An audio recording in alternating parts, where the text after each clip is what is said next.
Bom, então vamos lá, eu acho que já são 14h05, podemos dar início aqui ao nosso bate-papo. Boa tarde novamente, para quem chegou agora. Vamos dar sequência então ao aos itens do nosso plano de ensino. Como a gente comentou na aula anterior, hoje vamos falar sobre a teoria dos eletrólitos, teoria de Arrhenius e teoria de Debye-Hückel, como um princípio para discutir em seguida a influência de diferentes partículas num equilíbrio químico. Tá? Muito bem, então vamos lá.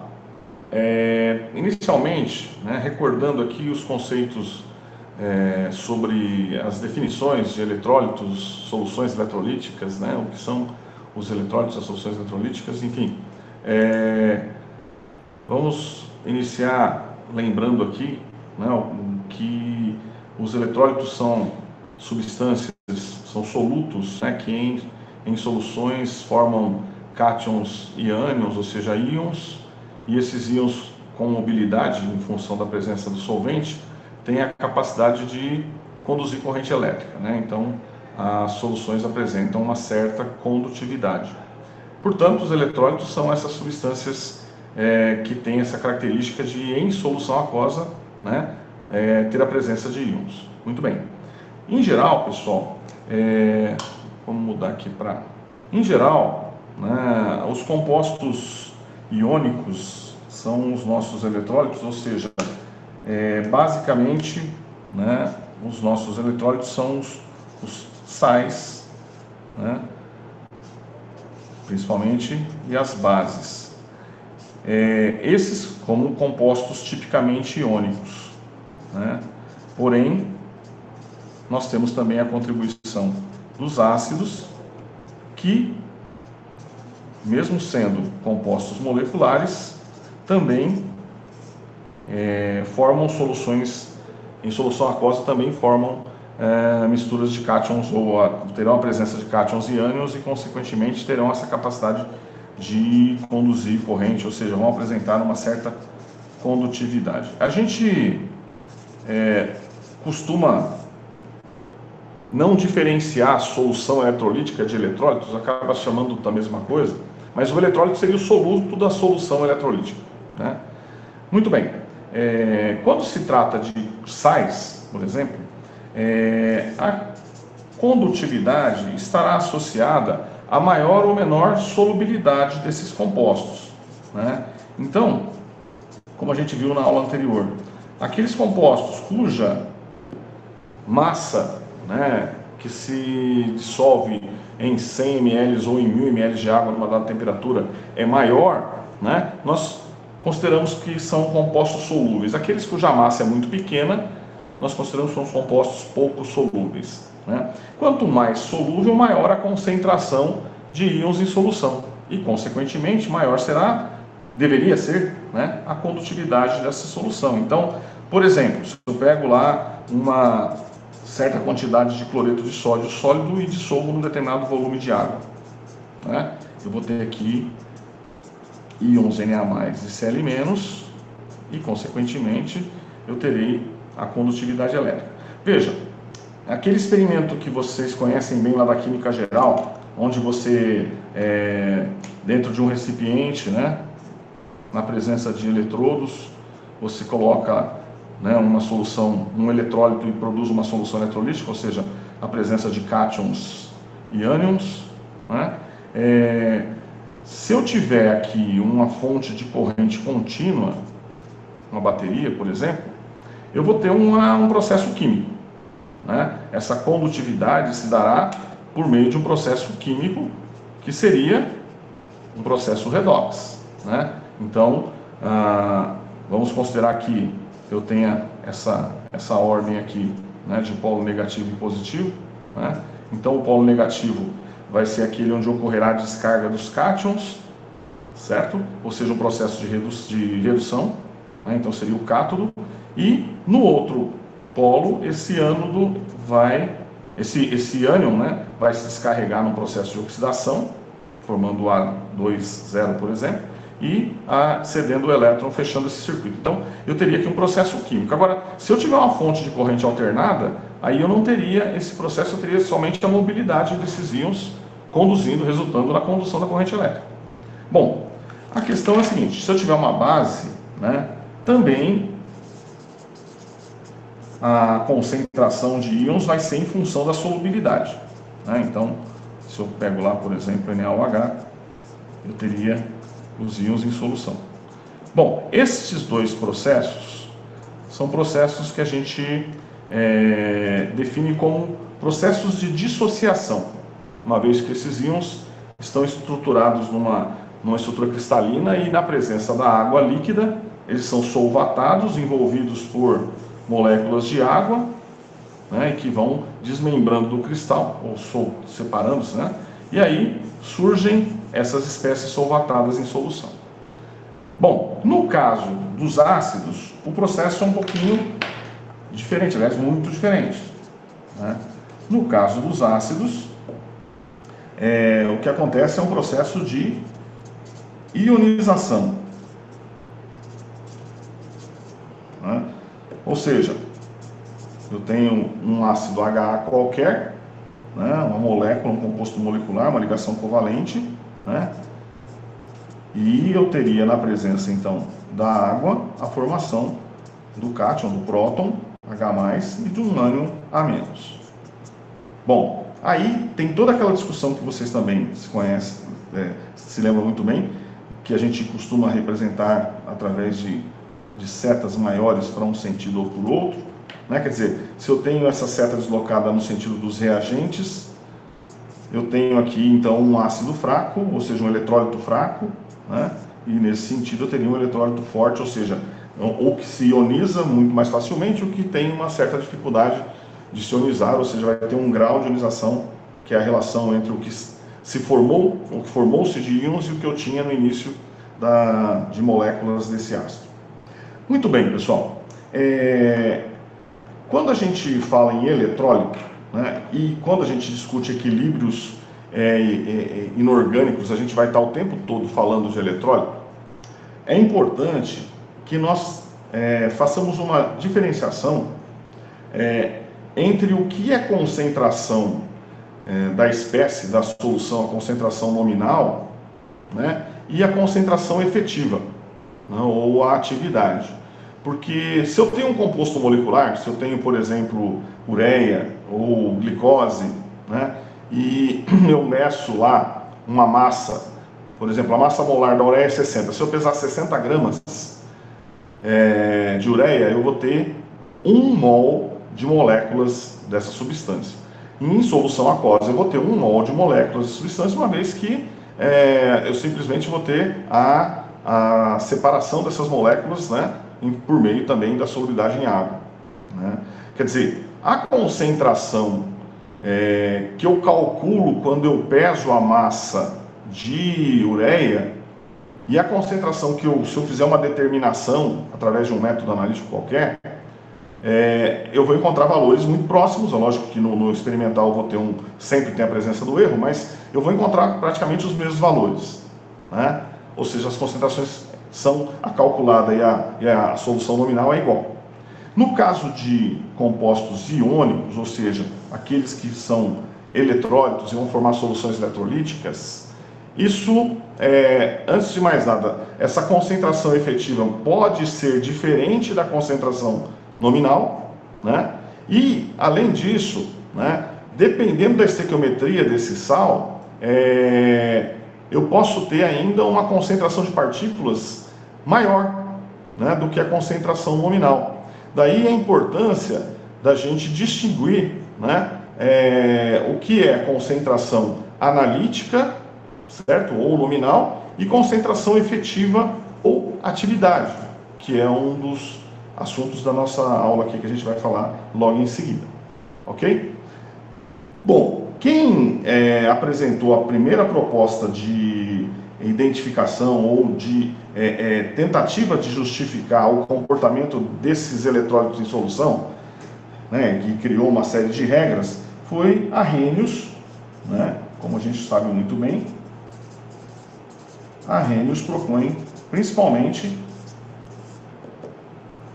no caso desses eletrólitos especificamente, né, esses que são os mais de maior interesse nos nossos equilíbrios aqui, as bases dos sais, ele propõe que, né, sempre que eu tenho um ácido, por exemplo, né, como esse que eu coloquei aqui, eu tenho a formação de um próton, certo?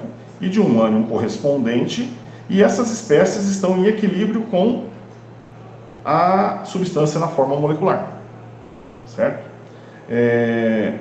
Ou seja, diante dessa teoria, nós temos uma solução eletrolítica, ou seja, uma substância que vai ter essa capacidade ou de sofrer uma reação química, ou de conduzir, dependendo da minha fonte ser contínua ou alternada, ou de apenas ter uma condutividade. E mais, ele fala também que essa condutividade será maior quanto mais deslocado para a direita o equilíbrio estiver. Ou seja, quanto mais forte, né, for esse eletrólito, né, mais ionizado estará, mais deslocado para a direita o equilíbrio, e maior será a concentração dessas espécies, né? Tanto que quanto mais diluída a solução, né, maior é esse grau de ionização, essa relação entre os íons formados e a molécula em si. Certo? Muito bem. Bom, e aí lembrando, né, a teoria de Arrhenius fala sempre que se eu tiver ionização de ácidos, eu teria a formação de prótons em solução. Se for bases, eu terei formação de hidroxilas, né? E o que é também, né, bastante já discutido. Mas a teoria de Arrhenius ela tem uma certa dificuldade, ou seja, uma limitação, quando se tratam dos sais, né? Quando a gente fala em ácidos, principalmente os ácidos fracos, a teoria de Arrhenius é muito aplicada e de uma forma bastante tranquila e correta, né? Quando as soluções são de ácidos fracos e principalmente soluções diluídas. Vocês já vão entender por que em breve. Agora, quando se fala em eletrólitos fortes, no caso como sais solúveis, né, aí a teoria de Arrhenius começa a apresentar algumas limitações, né? Quais são essas limitações? Pronto, vamos lá. Eu peguei aqui uma tabela, talvez vocês não consigam visualizar de uma forma muito nítida, mas eu vou representar aqui no esqueminha para vocês entenderem. Veja, esse gráfico que eu vou montar aqui é um gráfico que mostra a condutividade em centímetro quadrado por ohm vezes mol, né? Então é centímetro quadrado por ohm vezes mol, em função da concentração em mol por litro das substâncias. Muito bem, eu vou começar aqui com um ponto aqui bem à frente aqui da origem, certo? E de modo que esse eixo eu vou estar montando de modo que a concentração está diminuindo para a direita. Então, à esquerda as concentrações são maiores, à direita concentrações menores. Vou colocar alguns valores aqui. Então, por exemplo,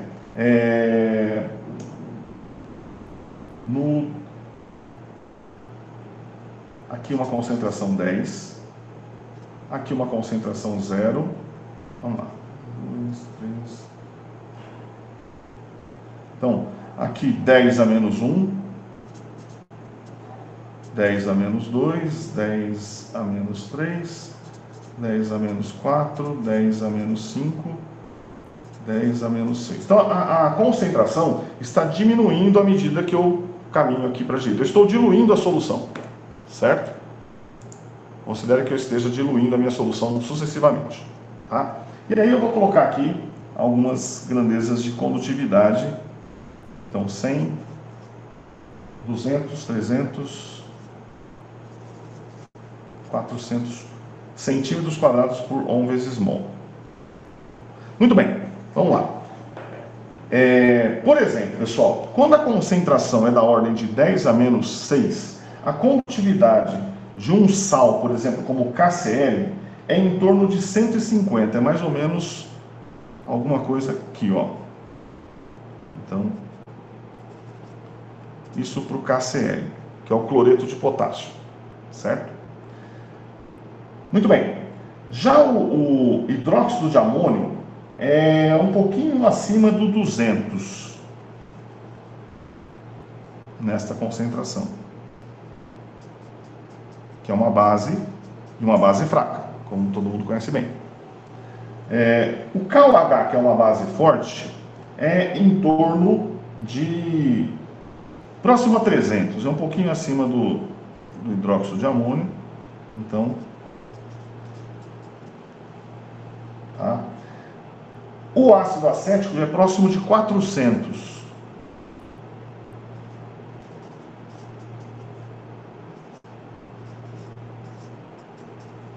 E o ácido clorídrico é em torno de 450, entre 400 e 500. Que é um eletrólito forte, um ácido forte. Ou seja, o que acontece com essas espécies aqui em solução? O KCl, que é um sal, né, está totalmente dissociado na forma de K+ e Cl-. Né? Já o hidróxido de amônio, ele sofre um processo de ionização, né, onde, numa diluição como essa, da ordem de 10 a menos 6, praticamente eu tenho o equilíbrio totalmente deslocado para a direita. Ou seja, eu quase não tenho moléculas NH4OH. Eu teria NH4+ e OH- em grande maioria. KOH é uma base forte, então praticamente totalmente dissociado. O ácido clorídrico também é um ácido forte, totalmente dissociado.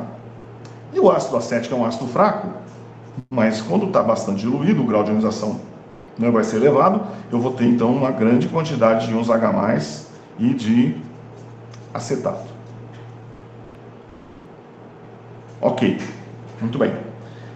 Quando eu venho diminuindo aumentando a concentração, então andando agora para a esquerda, quando eu pego, por exemplo, uma concentração de 10 a menos 5, veja, 10 a menos 5, a condutividade do KCl é praticamente a mesma, não muda nada, certo? A condutividade do hidróxido de amônio em 10 a menos 5, deixa eu pegar uma régua para eu ver melhor aqui, é de cerca de 10 a menos 5, em torno de 150, é mais ou menos aqui, ó.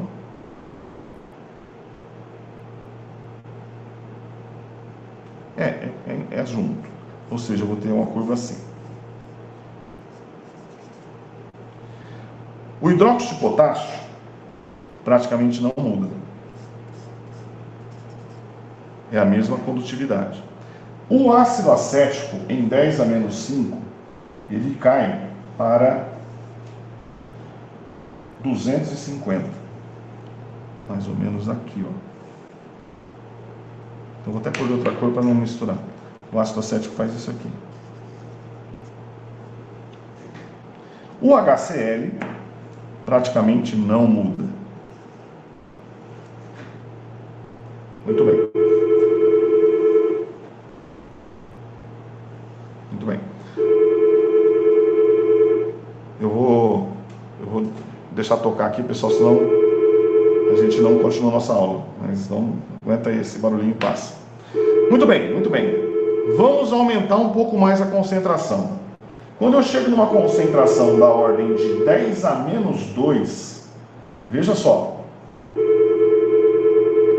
10 a menos 2, aqui ó, é o mesmo que 0,01, certo? 10 a menos 2. A condutividade do KCl em 10 a menos 2 é a mesma. Ou seja, a curva do KCl faz isso. Praticamente paralela ao eixo. A concentração está aumentando e a condutividade não está variando.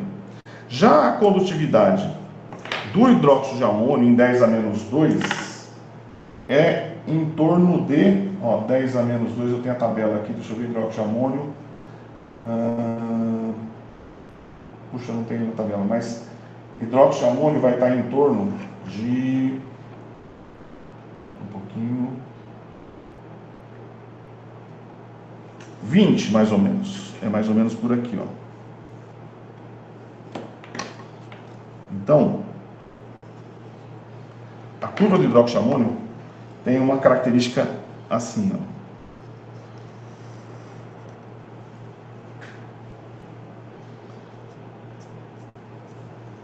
Certo? O hidróxido de potássio praticamente não se altera. O HCl não se altera. Certo? Já o ácido acético faz isso aqui, ó. O que essas curvas nos mostram, pessoal?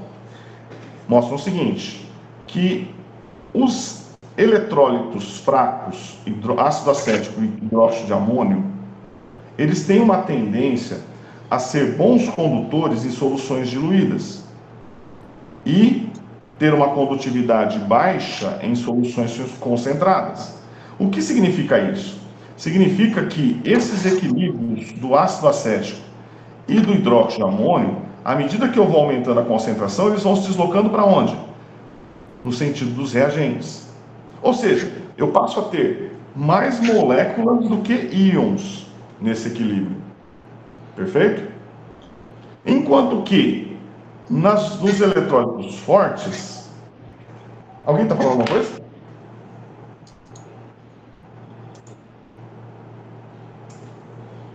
Eu estou ouvindo um barulho aqui. Alguém quer fazer uma consideração?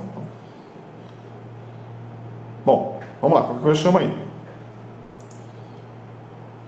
Muito bem. Enquanto os eletrólitos fortes, eu estou aumentando a concentração, olha, de 10 a menos 6 para 10 a menos 2, aumentou de 10 a quarta. Certo? Ou seja, 10 mil vezes. E a condutividade praticamente não muda. Bom, a curva do ácido acético e do hidróxido de amônio, ela vai tendendo a chegar aqui no zero. Ou seja, quando eu chego o que é zero? Zero é 10 elevado a zero. Desculpa. 10 elevado a zero é 1, né? Então, concentração está errado aqui, né? É 10 a primeira. Montei errado a escala aqui, pessoal. É 10 elevado a zero. 10 a primeira. 10 elevado a zero, menos 1. Menos 2. Agora está certo. Então, 10 elevado a zero é 1. Né? É 1. Então, quando a concentração chega em 1, no caso de um eletrólito fraco, eu praticamente só vou ter o que no meu equilíbrio? A forma molecular. As concentrações das espécies dos cátions e de ânions serão muito, muito pequenas, muito baixas. E a concentração da molécula muito alta. Enquanto que no caso dos eletrólitos fortes, eles continuam dissociados aqui.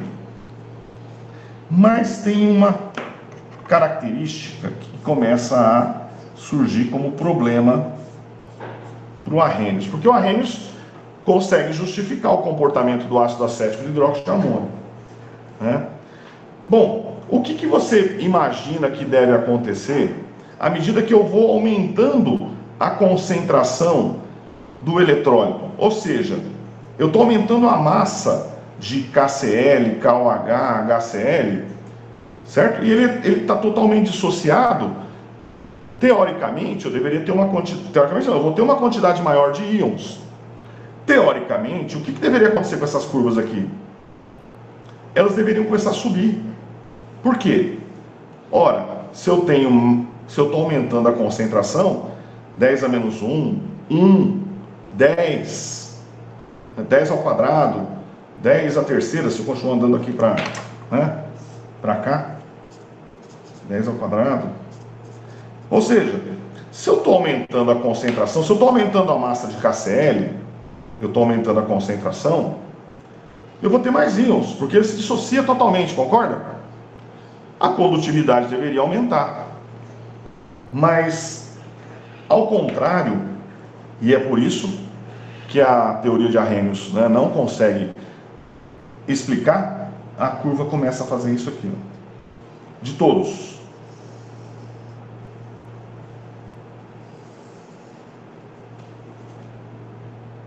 Vocês estão me entendendo? Ou seja, ó, a condutividade está associada à presença de espécies com cargas na minha solução.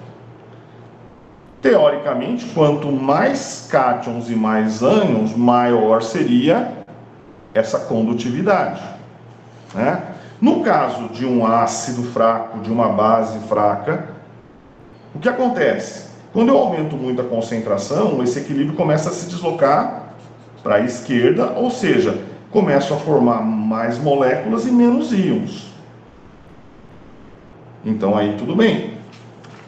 Se eu tenho molécula, a molécula não tem carga, não conduz corrente elétrica. E a condutividade, então, diminui. Isso está de acordo? Está de acordo. Certo? Mas os eletrólitos fortes, né, deveriam, como eles estão totalmente dissociados, né, deveriam sofrer um aumento de condutividade, mas não. A partir de 10 a menos 2, 10 a menos 1, 10 elevado a 0, ou seja, a 1, 10 a primeira, ele cai praticamente a 0. E aí não tem como a gente justificar isso através da teoria de Arrhenius, porque, segundo Arrhenius, essa condutividade, né, ela é em função da presença dos cátions e ânions. Se eu tenho mais cátions e ânions, deveria ter maior condutividade, ok? É aí que entra, então, a teoria de Debye-Hückel, que nos socorre nesse momento e nos dá uma justificativa para essa característica do porquê da condutividade cair no momento em que a concentração aumenta. O que acontece, pessoal, é que essas espécies em solução, diferente de uma molécula que tem um comportamento ideal, elas não têm esse comportamento ideal pelo fato de apresentarem o quê? Essas cargas. E essas espécies, elas estão em solução, quando a gente representa, a gente não coloca na solução aquosa. Ao redor dessas espécies existe uma atmosfera do quê? De moléculas de água coordenadas a essas espécies. E essas moléculas de água variam depende aí do tamanho do raio iônico, né? De 1 a 12. Em geral são 4 a 6 moléculas de água ao redor desses íons. Obviamente que a água, vocês, né, sabem muito bem que ela tem uma região, uma molécula angular, tem uma região com uma concentração, uma nuvem eletrônica maior, densidade eletrônica maior, um delta menos, e regiões de densidade eletrônica menor, e elas vão se aproximar, as moléculas vão se aproximar de um ânion ou de um cátion, em função ou dessa densidade menor, da densidade maior de elétrons aqui. Então o cátion por aqui, os ânions por aqui. E aí o que acontece? Essa nuvem, ou essa atmosfera, eu vou até fazer o seguinte, deixa eu fazer uma coisa aqui, vamos lá. Vou fazer uma apresentação aqui para vocês. Vamos ver se dá certo. Aí eu mostro a imagem aqui. Ó, isso aqui, pessoal, me fala se vocês estão enxergando aí para... Eu vou chamar. Isso que vocês estão vendo é o livro do Harris, Análise Química Quantitativa. Esse livro aqui. Certo? Deixa eu... Ó. Eu acho que deu uma travada aí, né? Olha lá.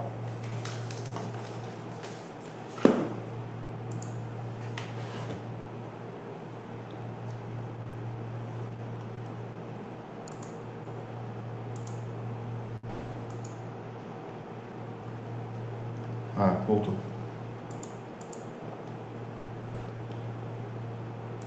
Olha aí, pessoal. Então, esse aqui é a capa do meu volume aqui do Harris, Análise Química Quantitativa, certo? E aí, como eu disse para vocês, se vocês acessarem a biblioteca, vocês conseguem os livros que são online. Então, esse mesmo livro, olha aqui, que está lá na biblioteca online, tá? É isso que vocês estão vendo aqui agora, ó. Me dá um retorno, vocês estão vendo a apresentação? Sim, professor. Sim, professor. Legal. Beleza. Então vejam, ó, aqui é uma imagem de como se comportam os íons em solução, cátions e ânions, né? Ou seja, quando eu olho aqui, quando eu comparo lítio, sódio, potássio, rubídio, eu estou na família 1A e a gente sabe que o raio, né, o raio atômico, ele diminui, né, de cima para baixo aqui, mas o raio iônico aumenta, né, porque quando à medida que vai perdendo um elétron, né, esse raio aumenta, ele inverte. Bom, o que a gente nota nessa figura aqui? Que ao redor do lítio existe uma série de coordenações aqui, primeira, segunda, terceira camada de coordenação de moléculas de água, certo? Formando o que a gente chama de uma atmosfera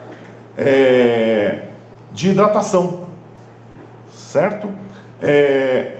E aí, quanto menor for o raio iônico da partícula, compara aqui com o rubídio, fica mais fácil, mais hidratado ele será, e maior será então essa atmosfera aqui. E o raio do íon é medido por difração de raio-x, né? Mas o raio de hidratação, ele não dá para a gente medir, a gente atribui. Tem uma série de aproximações, né? Mas o que a gente conclui é que o raio, quanto menor for o raio iônico, maior vai ser essa atmosfera, certo? Bom, e também, quando você compara lítio com o berílio, olha só a diferença. O berílio, pelo fato de ser mais 2, tem um raio iônico menor e, consequentemente, essa atmosfera de hidratação maior. Tá? O que isso... Olha o ferro, para ter uma ideia comparativamente com outras espécies. Quando eu falo flúor, cloro, bromo e iodo, né, na mesma família aqui também, e assim por diante. O que isso vai interferir na idealidade de uma solução? Veja, os íons estão sempre solvatados, sempre envolvidos por coordenações com água, certo? Quando a gente imagina... Eu vou fazer de novo o desenho aqui. Ó, quando você imagina essa situação... Deixa eu tirar daqui da apresentação um pouquinho, voltar para cá.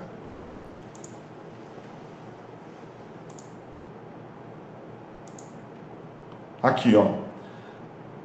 Veja, quando você tem essa situação de uma eletrólise, por exemplo, o que deve acontecer, ou qual é o movimento que essas partículas devem ter? Bom, o polo negativo da minha célula vai atrair as partículas de carga contrária. E o polo positivo, os ânions. Ou seja, há uma movimentação de ânion na direção do polo negativo, do polo positivo, e de cátion para o polo negativo. Agora, aqui nesse espaço, existem milhares de partículas positivas e negativas, de modo que, por uma questão eletrostática, vamos tentar representar aqui novamente. Imagine aqui um recipiente e uma solução, certo? Pessoal, eu fixei aqui no papel, vocês estão vendo o papel, né? Ou a apresentação? Vendo o papel. Legal, legal. Então, imagine o seguinte, eu tenho aqui um cátion, certo? E eu tenho o ânion. Por uma questão eletrostática, haverá uma tendência de esse ânion ficar rodeado de cátions. E, obviamente, que os cátions vão atrair ânions. A minha ideia era fazer cor diferente, mas eu troquei a caneta na hora errada. Vamos lá.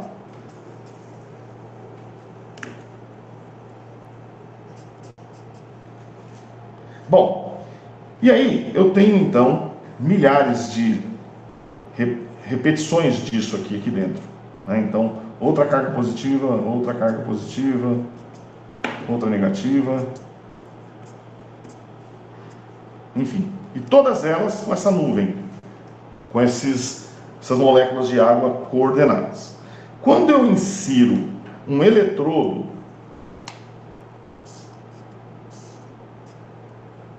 ou melhor, dois, um positivo e um negativo nesse meu sistema, e fecho o meu circuito, a tendência é que as partículas de carga positiva se desloquem no sentido do eletrodo negativo, do cátion, uma eletrólise, né? E as partículas positivas, as negativas, desculpa, para cá. O que vai acontecer quando a concentração for muito elevada, ou seja, 10 a menos 1, 1, 10 e assim por diante? Vai acontecer o que a gente chama de efeito eletroforético. Essa migração de cargas em sentido contrário vai provocar uma certa colisão, uma certa... imagina o seguinte, ó, esse cátion tentando vir para o eletrodo negativo e encontrando no meio do caminho ânions solvatados com um raio, como vocês viram na apresentação, dependendo do tamanho do ânion, um raio maior ou menor de hidratação, certo? No sentido contrário, o que eles vão fazer? Eles vão dificultar a passagem desse cátion aqui no meio, certo? E é por isso que ocorre uma queda na condutividade e não um aumento, como se esperava pela teoria de Arrhenius.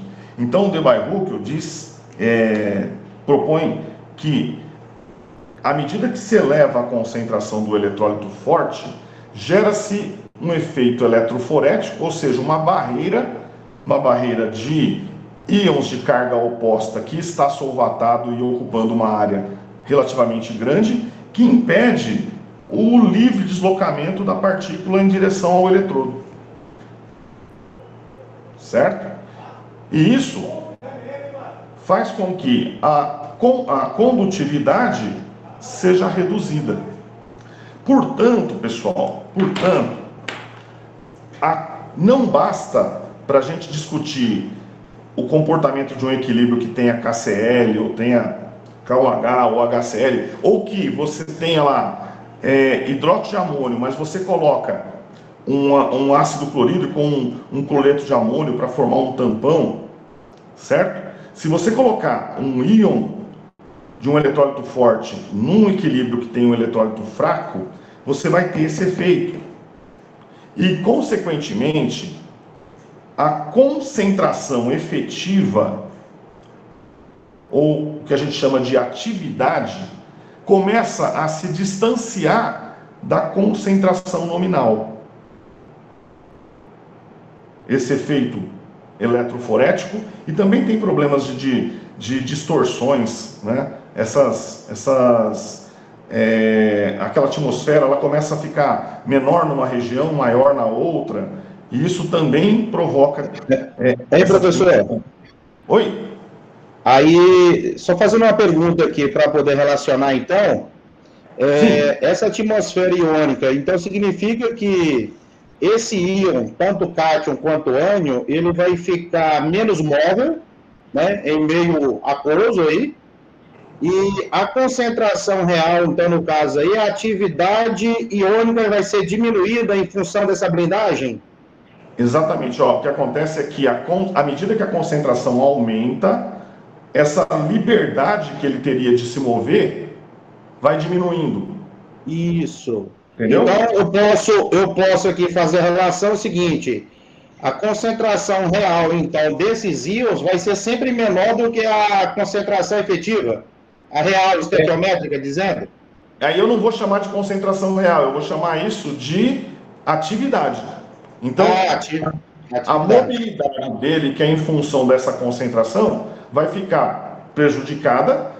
Então, a atividade do íon, que é essa capacidade dele se mover e provocar efeitos eletroquímicos, por exemplo, a medição de um pH, por exemplo, se baseia nisso, né? Ela é prejudicada. Então, a atividade, ela vai sofrer uma interferência da concentração que vai diferenciar então, a atividade ou concentração efetiva da concentração nominal. A atividade vai ser menor. Ou seja, é como se eu tivesse menos partículas do que a concentração nominal que eu calculo quando eu preparo a solução. Certo? Então significa dizer também que à medida que está analisando o gráfico, eu cheguei um pouco atrasado, esqueci do horário, desculpa aí, mas à medida que vai aumentando essa concentração analisando no gráfico, ela vai se distanciando, digamos, da solução ideal, a diluída. Exatamente. É por isso que todos os experimentos que a gente executa em laboratório, as determinações, as sínteses, as caracterizações, a gente sempre trabalha com soluções diluídas, 10 a menos 3, 10 a menos 4, 10 a menos... Quando muito, 10 a menos 2, né? Justamente para evitar esse problema. Quanto mais diluída a solução, maior eu tenho a aproximação. Isso aqui é o próximo assunto que nós vamos falar. Né? A atividade e a concentração. Existe uma relação direta entre elas. Né? Aí no caso aí entra então um fator de correção, então agora? O coeficiente de atividade. O coeficiente, né? De atividade, isso?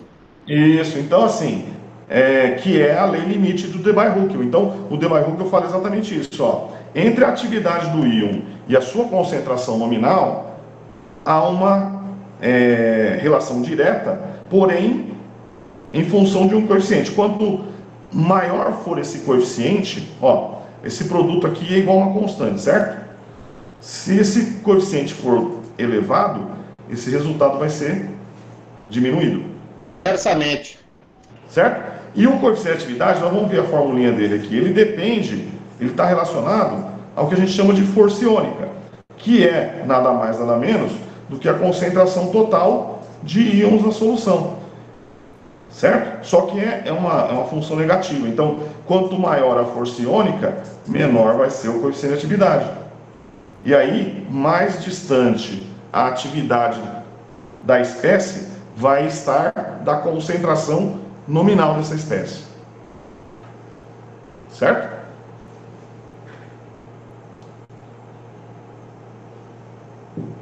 Correto.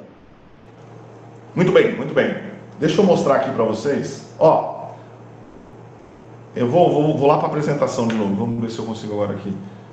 Espera aí, pessoal.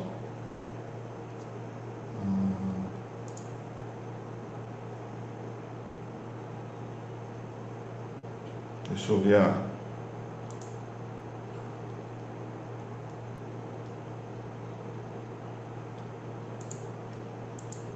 Dessa forma que está aqui, vocês estão vendo a apresentação, não? Sim. Beleza, ó. Aqui, ó. Novamente, ó. É um livro que está na biblioteca virtual, pessoal. É um livro do Harris aqui. Olha aqui um exemplo, ó, do número de moléculas de água que coordenam as espécies. No caso de uma molécula, ó, 0. Então, esse efeito é nulo. Eu não tenho essa distorção. Então, eu tenho uma solução ideal. Agora, à medida que eu vou tendo uma polarização aqui dessas substâncias, ó, amônia, por exemplo. Olha a quantidade de moléculas que coordenam o amônio. 9. Né? Metilamina, ó, 6. Certo? E aí, eu tenho um maior ou menor atmosfera em função dessas coordenações. Aqui só, ó, um exemplo da distância em picometros, né, entre, por exemplo, o cátion e a água coordenando pelo oxigênio. É aquilo que eu falei, ó, o cátion vai aproximar, a molécula de água se aproxima pela região de maior densidade eletrônica, que é o oxigênio, certo? Já no caso do cloreto, a região de menor densidade eletrônica é o hidrogênio, e aqui as distâncias, né, em picometros. Deixa eu achar uma outra figura interessante aqui. Peraí. vamos aproveitar esse gráfico aqui, ó. Só para a gente ter uma ideia antes de adiantar. Veja, ó, o que esse gráfico nos mostra? Esse é um equilíbrio que vocês conhecem bem. É o teste qualitativo que a gente faz para a presença de ferro 3. Né? A adição de tiocianato, que é uma solução incolor, forma esse complexo de tiocianato de ferro, que é um vermelhão, um sangue bem forte. Né? Aquele teste é bem característico. O ferro é um dos mais fáceis de detectar. Né? Muito bem. O ferro, na presença do tiocianato, forma esse equilíbrio aqui, ó. Amarelo, o ferro é a solução de cloreto de ferro, por exemplo, é amarelinha. O tiocianato é incolor. O tiocianato de ferro, vermelho sangue. E aqui é a constante de equilíbrio, certo? Vejam, se esse equilíbrio deslocar para a esquerda, a tendência... Imagina que você tem isso aqui dentro do tubo de ensaio. Aliás, pessoal, nesse livro que eu estou mostrando aqui, ele tem um apêndice que mostra isso que eu vou comentar aqui com imagens coloridas, é bem ilustrativo. Então eu tenho uma mistura entre amarelo e vermelho, eu vou ter um matiz dessas duas cores, se bem que o vermelho sobressai. Ele tem um comprimento de onda aqui que vai interferir mais. Né? E eu vou ter o equilíbrio deslocado para a direita, então a prevalência do vermelho. Certo? Muito bem, isso é um complexo, então, nesse sentido, essa constante é uma constante de formação. Ok? Quanto mais deslocado para a direita, maior a constante, né? E quanto mais deslocado para a esquerda, mais ferro livre, menor a constante. Quanto maior a constante, mais estável é o complexo. Muito bem. Vejam o que essa figura aqui nos mostra. Ó. Se você adicionar a esse equilíbrio nitrato de potássio, nestas concentrações aqui, ó, do eixo X, o que vai acontecer? Bom, vejam, o nitrato de potássio a gente conhece bem. Deixa eu aproveitar essa folha aqui. Vamos lá. Nitrato de potássio, ele se dissocia, é um eletrólito forte, é um sal, totalmente, em K+, e NO3-. O equilíbrio do tiocianato é ferro 3 mais tiocianato de ferro. Isso quando é 1 para 1, né? Isso aqui pode ser 1 para 2, 1 para 3, aí vai variando aqui a valência. Muito bem. Na verdade é assim. Muito bem. Pessoal, veja, esse é o meu equilíbrio. Tá? Se eu adicionar K+ e NO3-, eu estou adicionando ao equilíbrio espécies que eu chamo de espécies... Tem hora que apaga a palavra aqui. Estranhas. São íons estranhos ao equilíbrio. Ou seja, se eu estivesse colocando mais tiocianato, por exemplo, eu estaria colocando um íon comum. E aí, princípio de Le Chatelier, se eu aumentar a concentração do reagente, eu desloco a reação, o equilíbrio no sentido do produto. Eu formaria mais complexo, ficaria mais vermelho. Agora, adicionar K+ e NO3- é adicionar íons estranhos à solução ao equilíbrio. Certo? Não é comum. Mas eu vou ter um efeito sobre o equilíbrio. Por quê? Porque eu vou estar alterando a força iônica do meio. E alterando a força iônica, eu altero o coeficiente de atividade, eu altero a atividade dessas espécies.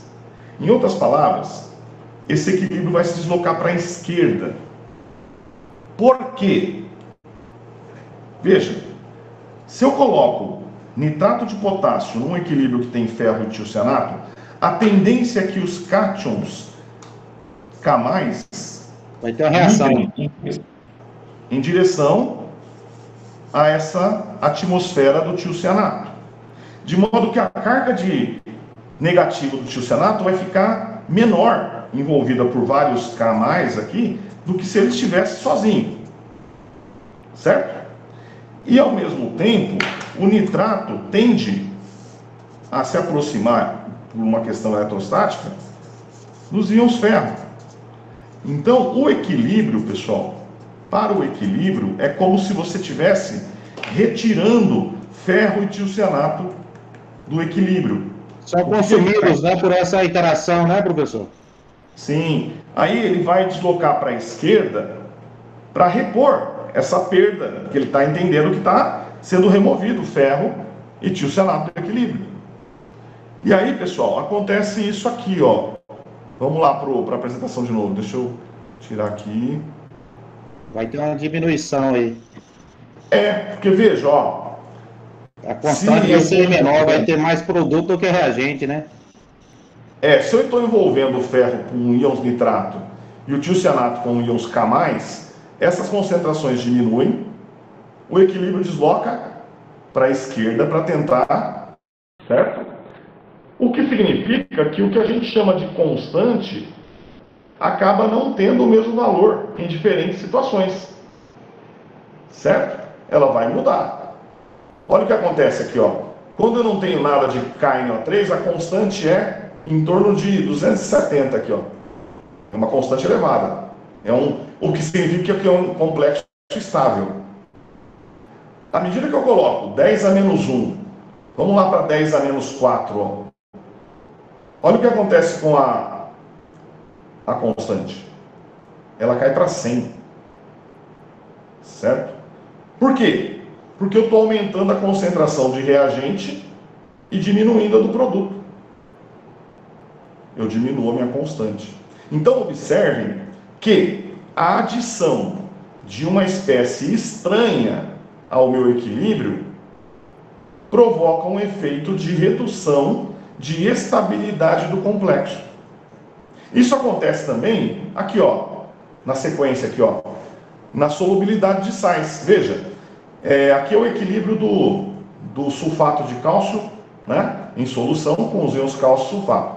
Se eu acrescento o íon comum, uma fonte de cálcio ou uma fonte de sulfato, né, eu teria aqui um aumento da precipitação, formaria mais sólido. Ou seja, uma diminuição da solubilidade. Pessoal, é só por uma questão de futura, como a gente quer gravar aqui a imagem, para depois quem não veio aqui assistir depois, seria interessante que todos estivessem vendo a apresentação. E na minha tela aqui não está. A minha dúvida é se eu estou gravando. Agora sim. Aí sim. Porque a gravação fica como está sendo descrito, senão ninguém vai entender nada depois. Olha aqui, ó. Então veja, como eu disse, se eu tiver uma fonte externa, uma perturbação do sistema com íon cálcio ou íon sulfato, eu aumentaria a concentração dessas espécies, seriam íons comuns, o equilíbrio deslocaria para a esquerda, aumentaria a precipitação. Ou seja, eu diminuo a solubilidade quando eu coloco íons comuns. Porém, se eu colocar um íon estranho, eu vou ter o efeito contrário. Eu vou ter um aumento da solubilidade. Por quê? Novamente, ó, se eu colocar nitrato de potássio, o que vai acontecer? Os íons K+, vão formar uma atmosfera negativa ao redor. Está errado aqui, está SO4 menos 2. Achamos um erro no livro aqui, olha só. Aqui, ó, menos 2. Então, haveria uma nuvem, uma presença de íons K+, ao redor desse sulfato, assim como de NO3 ao redor do cálcio, fazendo com que as cargas efetivas desses dois íons sejam reduzidas, ou seja, a interferência desses íons vai reduzir essa carga, o equilíbrio vai entender que você está removendo o cálcio ou sulfato e vai deslocar para a direita. Ou seja, vai aumentar a solubilidade. Então, pessoal, deixa eu ver se eu acho aqui na apresentação um gráfico do efeito da adição do íon estranho na solubilidade. Aqui, ó. Não é exatamente o que eu queria mostrar, mas deixa eu ver se eu tenho um outro aqui, peraí. Aqui eu tenho um slide que mostra o efeito é outro equilíbrio, mas a ideia é a mesma, fica fácil da gente comparar com o que eu estava mostrando aqui agora há pouquinho, né? Ó, novamente, um equilíbrio heterogêneo, tá? O sólido e as espécies em solução. Pensa num recipiente contendo carbonato de cálcio no fundo e íons cálcio e carbonato no sobrenadante. Ok? Muito bem. O KPS desse equilíbrio é 4,8 vezes 10 a menos 9. O que significa isso, pessoal?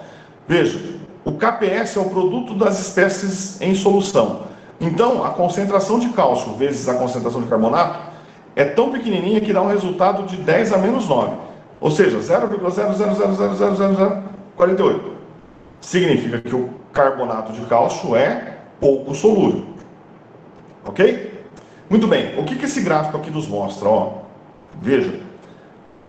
Qual é a interferência na solubilidade do carbonato de cálcio pela adição de cloreto de cálcio? Bom, cloreto de cálcio é um elettrólito forte, é um sal solúvel, né, que vai estar totalmente dissociado na forma de Ca mais 2 e Cl menos. Ou seja, adicionar cloreto de cálcio significa adicionar o quê?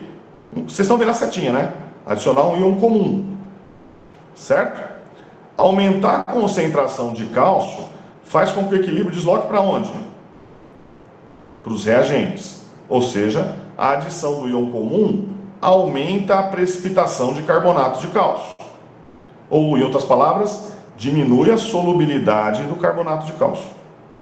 Certo? Já a adição de KNO3, que é também um eletrólito forte e também vai estar dissociado na forma de K mais NO3 menos, vai gerar uma...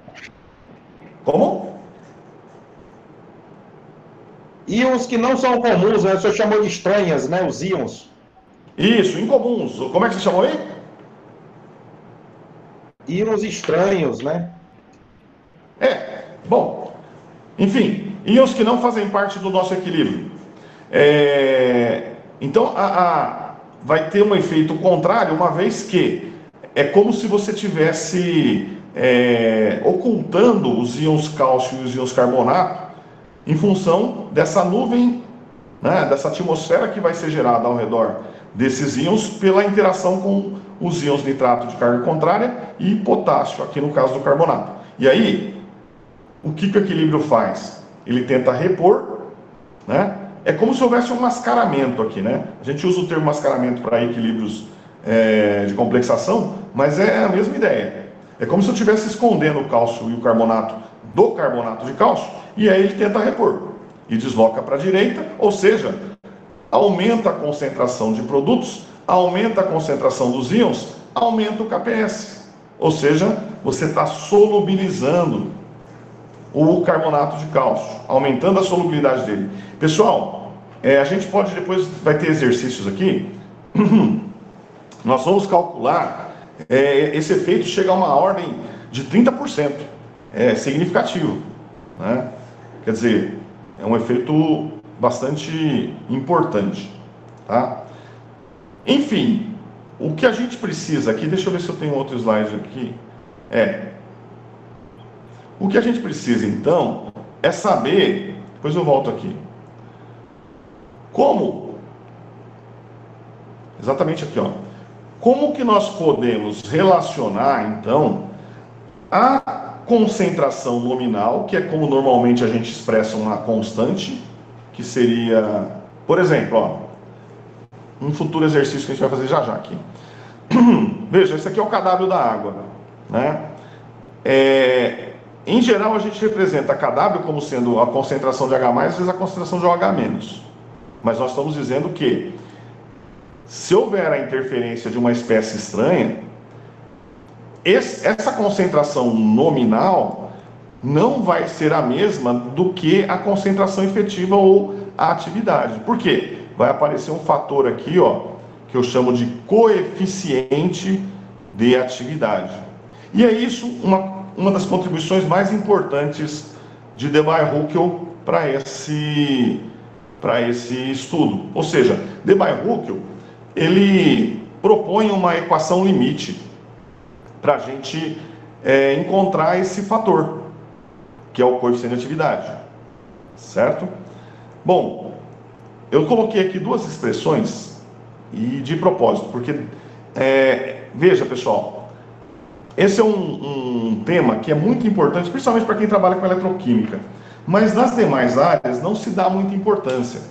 E muitas vezes, até na graduação, né, se passa meio batido por isso, a não ser os estudos em fisicoquímica, né? E a gente acaba negligenciando a importância desse coeficiente, e aí quando precisa em algumas situações, né, acaba se confundindo e acaba se complicando, né? Então, por exemplo, vejam, essas duas expressões são equivalentes, tá? A gente sabe então que, de acordo com a lei limite, Debye-Hooker propõe que menos log do coeficiente de atividade de uma espécie x é igual a 0,51 vezes z quadrado, que é a carga da espécie x, vezes a raiz da força iônica, certo? Dividido por 1 mais 3,3, que multiplica alfa, que é o raio. É o diâmetro na verdade não é o raio, é o diâmetro da partícula, em nanômetros, no caso, aqui, né, em nanômetros, vezes a raiz quadrada da força iônica. Então, observem que aqui aparece alfa raiz dividido por 300. Aqui está 1 mais 3,3 alfa raiz. Cuidado, porque essas equações são equivalentes, mas elas não são exatamente iguais. Quando eu tenho esse fator 305, olha aqui, ó. Aqui, ó, tá aqui, ó. É que a gente está usando o diâmetro em picometros. Já quando você tem a expressão dessa forma, não é simplesmente, ó, se você tentar fazer um ajuste e chegar aqui, não vai dar direto não, você vai ter que fazer uma conversão. Aqui aparece dessa forma porque o diâmetro é em nanômetro, 10 a menos 9. Então, é importante ficar atento com a expressão que você vai usar e a tabela de dados que você tem à disposição, certo? Para evitar aí um cálculo totalmente equivocado. Muito bem. Professor. Oi. Aí tem também algumas tabelas que eu estava consultando por aqui, em Angstrom também, né? Que aparece, né? Esse raio efetivo do íon hidratado também aparece em Angstrom. Aparece. Aí tem que fazer a conversão, dependendo da equação e da força iônica também do meio, né? Não, em relação à força iônica não, mas em relação à expressão de Debye-Hooker, sim. Porque é 10 a menos 9, 10 a menos 10, 10 a menos 12. Então você tem que olhar a expressão e de que forma que ela foi colocada e ajustar esses diâmetros, senão você encontra valores absurdos. Você encontra valores 10 vezes maior, 100 vezes maior. Né? Nanômetro 10 a menos 9. Angstrom 10 a menos 10, né? Então já é uma diferença de 10. E picômetro 10 a menos 12. Né? Então 10 a menos 3 para nanômetros. Né? Então, assim, o importante é muita atenção na hora que você necessitar de fazer esse cálculo, certo? E aí eu vou mostrar na sequência que a gente pode tanto usar essa fórmula de Debye-Hooker como a tabela que ele apresenta aqui. Peraí. Só para abusar aqui de vocês da paciência, eu vou mudar a apresentação para mostrar o livro. É que assim, pessoal, como eu disse lá outro dia, é importante que vocês conheçam essa ferramenta e utilizem, tá? Acho que eu estou fazendo questão de mostrar a minha biblioteca aqui, porque é sempre uma briga para manter essa ferramenta. Olha aqui, ó. Olha aí, fica bem melhor assim, né? Vejam que ou a gente calcula pela fórmula de Debye-Hooker ou utiliza essa tabela onde ele já coloca os valores do coeficiente de atividade para diversas espécies, né, em diferentes concentrações. Olha aqui, ó. Essa tabela é o seguinte, veja, aqui nesse eixo, ó, força iônica em mol por litro, de uma solução, então, de força iônica de concentração total, né, força iônica, 10 a menos 3, 5 vezes 10 a menos 3, 10 a menos 2, 5 vezes 10 a menos 2 e 10 a menos 1. Então aqui está aumentando a concentração, certo? E aí, nesse eixo, nessa coluna, eu tenho o tamanho do íon em picômetro, ó, certo? E aí eu tenho os valores do coeficiente de atividade. Então, por exemplo, o íon hidrogênio, é um íon pequenininho, ele tem uma nuvem relativamente grande, né? O diâmetro da partícula é da ordem de 900 picômetros. 900 picômetros seria 9 nanômetros, certo? Ou 0,9, né? 0,9 nanômetros. Bom, se a solução tem uma concentração 10 a menos 3, olha qual é o coeficiente de atividade, ó. É praticamente 1, 0,967. Se eu quiser aproximar aqui, eu poderia até falar que é 1, certo? Agora, numa solução de concentração 0,1, ou seja, aumentando a concentração 100 vezes, o coeficiente de atividade vem para 0,8. O que significa isso, pessoal? Quando eu multiplicar, vamos supor que eu tenho uma solução, rapidamente, de cabeça, faz aí para mim, ó. Se eu tenho uma solução de água pura, a concentração de H+, nominal é 10 a menos 7. Qual que é a atividade, certo? Se a concentração for 0,1, seria 10 a menos 7 vezes 0,8. Então seria 8 vezes 10 a menos 8. Quer dizer, faz menos log disso, vê se o pH dá 7. Quanto que é menos log de 8 vezes 10 a menos 8?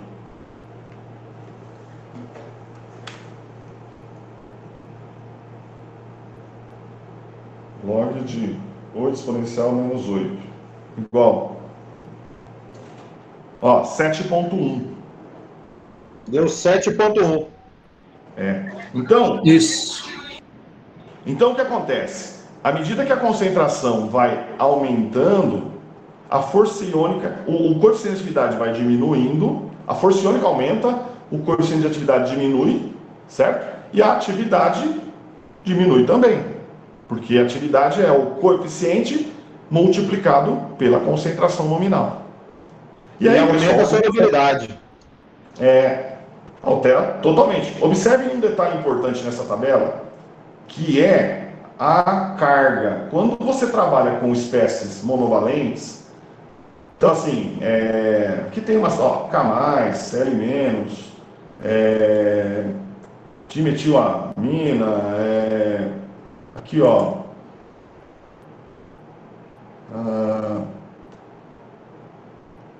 vamos lá, aqui lítio, sódio, enfim, iodato, cadê permanganato, enfim,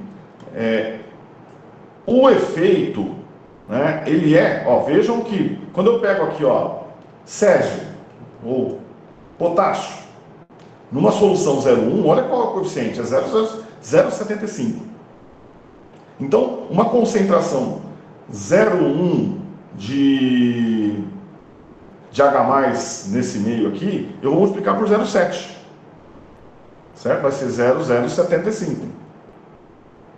Agora, veja o que acontece quando eu analiso a tabela de espécies bivalentes. Olha como o efeito é pronunciado. Por quê? Porque a força iônica vai ser maior.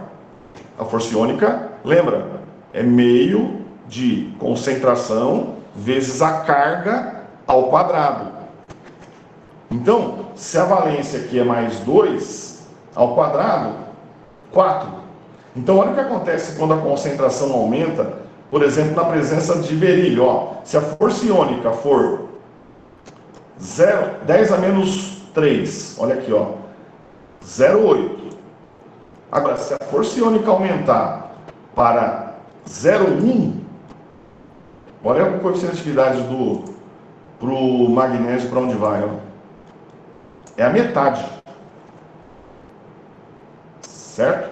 Então, quando se trabalha com espécies, olha aqui no caso de cargas mais 3. como o efeito é absurdo, absurdamente grande. Ó. Quer dizer, então, espécies de valências maiores, 2, 3, 4, e concentrações elevadas, você vai ter um distanciamento da idealidade muito grande, certo? Então, o segredo que a gente usa, para não ter que ficar fazendo essa consideração aqui, fora da físico-química, né? É trabalhar com soluções diluídas. Esse que é sempre o grande segredo. Por quê? Quanto mais diluída a solução, mais você tende a chegar aqui na unidade, para o coeficiente de atividade. E aí a concentração seria igual à atividade. Tá? Então, muito cuidado com soluções de espécies bivalentes, por exemplo, de concentrações 0,1. Tá? Vocês vão ter um efeito bastante pronunciado. Ok? Muito bem, muito bem. Deixa eu parar essa apresentação aqui um pouquinho agora. Muito bem. Então, resumindo essa conversa até agora aqui, para a gente não estender muito. Qual é a importância da teoria de Debye-Hückel para os equilíbrios químicos? Aí, pensando no mais simples dele, vamos pensar na água, onde a gente quer medir pH, concentração de H+, OH-. Né? Se a gente tem soluções diluídas, tranquilo, eu posso dizer que pH é igual a menos log de H+. Mas à medida que a concentração começa a subir, se chegar perto de 0,1, certo? Aí o efeito, né, da força iônica começa a ser pronunciado, o coeficiente de atividade começa a cair e há um distanciamento entre a concentração de H+, e a atividade do íon H+, a mobilidade dele na solução, em função daquela dificuldade que nós temos do efeito eletroforético, ou seja, uma espécie com uma carga tentando migrar num sentido onde ele se choca com várias outras partículas de carga contrária e dificulta o movimento dele. Ok? Então aí eu estou me afastando dessa condição ideal. Ok? O que o Debye-Hückel propõe? Que sempre se considere a concentração total de espécies com cargas. Sempre se leva em consideração o efeito disso, ou seja, a força iônica que isso gera. A força iônica nada mais é do que a concentração total dessas partículas. Certo? É uma soma. A expressão é uma somatória, né? Meio da soma de todas as concentrações multiplicadas pela respectiva carga. Ok? E aí, quer dizer, se você, por qualquer que seja o motivo, precisa trabalhar com concentrações maiores, mais próximas da unidade, aí você vai ter que lançar a mão da ferramenta, do conceito de Debye-Hückel, ou seja, da lei limite. Você vai ter que calcular o coeficiente de atividade ou consultar na tabela, certo? E, em seguida, multiplicar isso pela concentração antes de fazer um cálculo ou dar sequência numa reação, enfim. Tudo bem? Tranquilo? Bom, se tiver alguma dúvida, alguma pergunta, pode chamar aí, tá? A gente precisa aproveitar aí para tirar o máximo de dúvida. Se não tiver dúvida também, se vocês acharem que está tudo muito simples, avisa que a gente vai para frente também, não fica perdendo tempo não. Ok?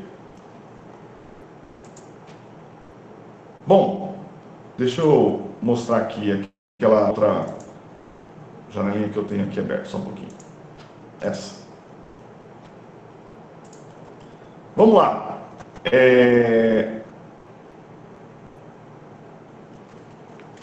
Deixa eu...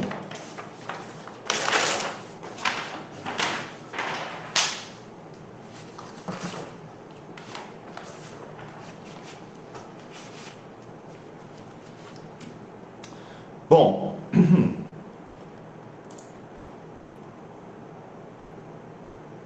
depois eu volto aqui, deixa eu só...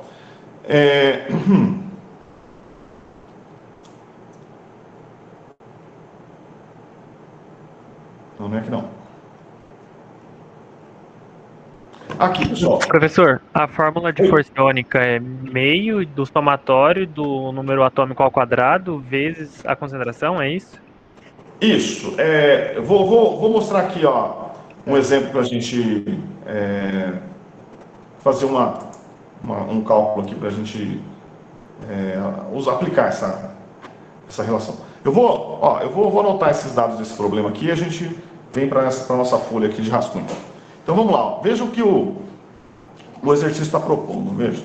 Calcule a força iônica de uma solução de nitrato de potássio 0,1, letra A, e de uma solução de mesma concentração, só que de sulfato de sódio. Tá? Então deixa eu anotar aqui. Calcular a força iônica de uma solução de KNO3 0,1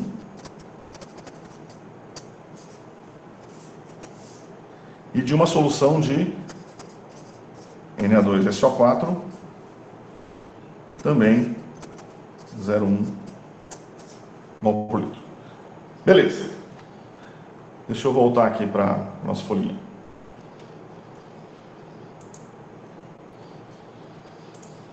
Então vamos lá, pessoal. Quando eu falo em força iônica, né, eu falo então em concentração efetiva ou concentração total em mol por litro das espécies presentes na solução. Espécies com carga. E a gente sempre vai estar trabalhando com química inorgânica, ou seja, com equilíbrios inorgânicos, então é praticamente 100% de chances de ter um eletrólito presente na nossa atividade ou no nosso experimento. Bom, KNO3. KNO3 é um sal, um eletrólito forte, muito solúvel, que se dissocia dessa forma. Ou seja, se a proporção é 1 para 1, e eu tenho 0,1 mol por litro de KNO3, significa que eu tenho 0,1 mol por litro de íons K+, e 0,1 mol por litro de íons NO3-. Quer dizer, se eu fizer uma determinação analítica de concentração de potássio, ou de concentração de nitrato, ou de massa de KNO3 que eu dissolvi para preparar essa solução, eu chego no valor nominal, que é 0,1. Certo? Agora, essas espécies, elas estão solvatadas, tem aqui uma atmosfera de águas coordenando, e aí vão ter um efeito, né, daquela atmosfera iônica, dependendo do uso que você vai fazer. Então, qual é a concentração total de íons? Que eu chamo de força iônica. É meio da soma... Como? Vai dar 0,1, né? É 1 para 1 a proporção, né? Se for 1 para 1, vai ser igual. É essa a conclusão. Quando não for 1 para 1, né? Aí vai ser 1,5, 2, 3, assim, isso mesmo. Então, ó, é a soma das concentrações das espécies X presentes vezes a carga ao quadrado. Então, seria isso aqui, meio de K+, seria a concentração de K+, vezes a carga do K+, ao quadrado, mais a concentração de NO3-, vezes a carga do NO3- ao quadrado. Certo? E aí, nesse caso, né, como já foi dito aqui, a concentração é 0,1. Como a carga é 1 ao quadrado, né? 1 mesmo. Concentração do nitrato também é 0,1. A carga ao quadrado menos 1 ao quadrado, 1 também. Ou seja, 0,1 vezes 1 mais 0,1 vezes 1, 0,2. 0,5 de 0,2. A força iônica vai ser 0,1. O quê? Mol por litro. O que é isso? É a concentração total de partículas com carga na minha solução.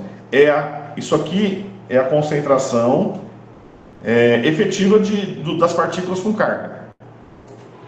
Bom, como foi dito aí pelo colega, a proporção, a estequiometria do meu sal é 1 para 1, eu sempre vou somar multiplicando por meio, eu vou ter o mesmo valor. Certo? É para isso que o exercício foi colocado aqui. Agora, veja, o sulfato de sódio, o que acontece? Professor, Oi? se eu conseguir voltar aí nessa segunda parte, por favor, pode até só ir nessa daí e explicar mais uma vez, por favor? Ó, é a somatório, né?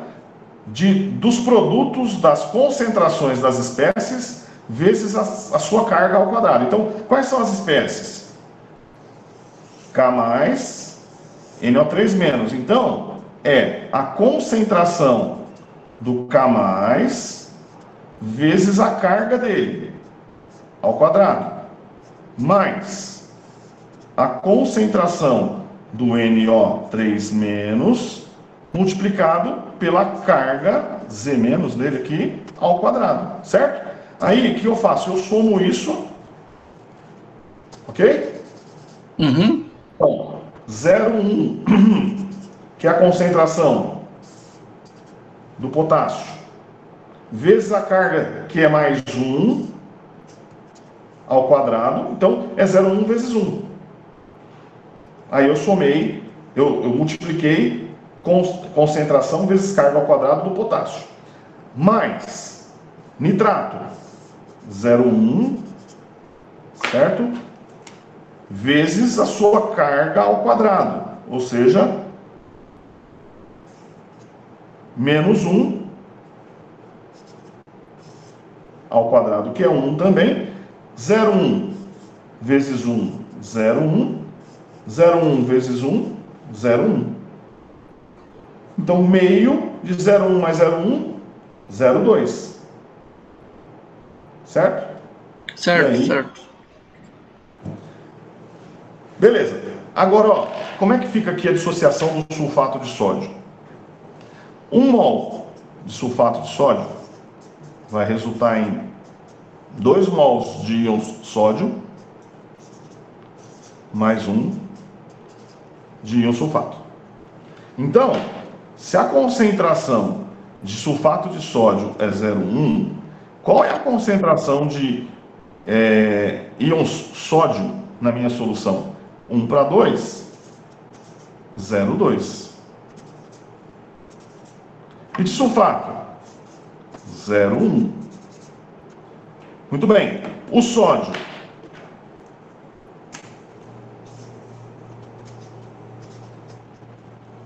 Mais 1. O sulfato? Menos 2. Então, como é que vai ficar a força iônica aqui para o sulfato de sódio? Né? Vai ser igual a soma, meio da soma do quê? Das concentrações vezes as cargas ao quadrado. Ou seja, meio de concentração de Na mais vezes a carga do Na mais ao quadrado, mais concentração do sulfato vezes a carga ao quadrado. Então, a força iônica vai ser meio de, vamos lá, concentração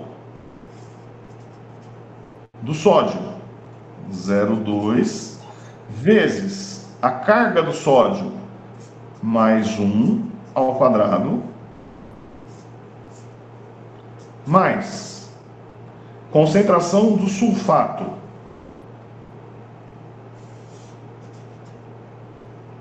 0,1, vezes a carga do sulfato, menos 2, ao quadrado.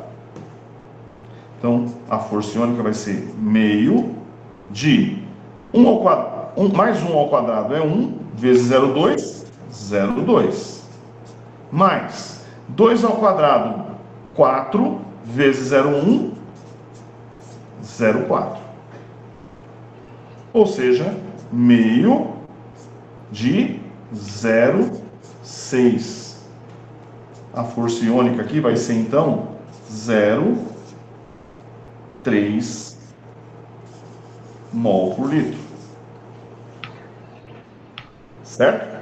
Então, nesse caso, como eu tenho uma estequiometria de 2:1, né, a concentração efetiva é 3 vezes maior que a concentração nominal.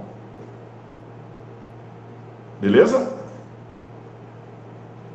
Beleza. E, consequentemente, isso aqui provocaria um efeito, né, bastante significativo no coeficiente de atividade da espécie. E aí, se eu tiver, por exemplo, se eu quero medir pH na presença de sulfato de sódio, eu vou ter essa influência significativa aqui. Certo? Aqui, nem tanto, vai depender da situação, né? Agora, todas as vezes que começa a ficar, primeiro, cargas bivalentes ou trivalentes, concentrações elevadas, estequiometrias diferentes de 1, aí os efeitos começam a ficar mais pronunciados. Correto? Bom,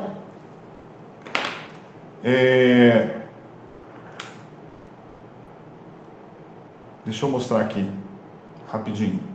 Resumindo essa história, de uma forma geral, eu não recomendo que vocês tentem guardar isso, tá? Memorizar, porque eu acho que memorizar não ajuda nunca. Mas é importante que vocês concluam aqui o seguinte, com esse exercício. Olha aqui, ó.